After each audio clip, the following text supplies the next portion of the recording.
এটা বাস্তব যে জোড়াতালি দিয়ে চলছে, কারণ অনেক ডিরেক্টররা এখন নেই, এবং কিভাবে নতুন ডিরেক্টর বা আমরা যে বিসিবির গঠনতন্ত্র আছে তার ভিত্তিতে নতুন ডিরেক্টরদেরকে আমাদের নিতে হবে। এবং খুবই দুঃখজনক যে আমাদের স্পোর্টসকে যেভাবে পলিটিসাইজ করা হয়েছে। বিসিবিতে তো কোনো ধারাবাহিকতার ব্রিজ হওয়ার কথা ছিল না।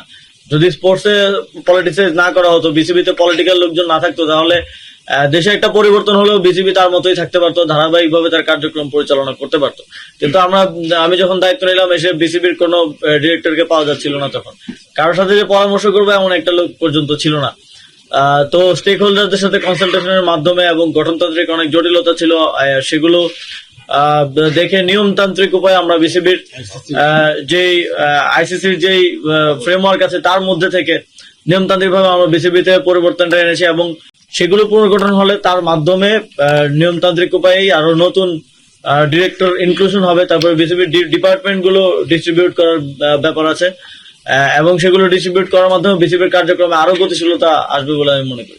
প্রতিটি ফেডারেশনের জবাবদিহিতা নিশ্চিত করার জন্য আমরা ইতিমধ্যে বলেছি যে প্রতি বছর তাদেরকে একটা প্রোগ্রেস রিপোর্ট, তারা কি কি কাজ করেছেন, এবং অডিট রিপোর্টটা আমাদের জাতীয় ক্রীড়া পরিষদে যেন সাবমিট করে।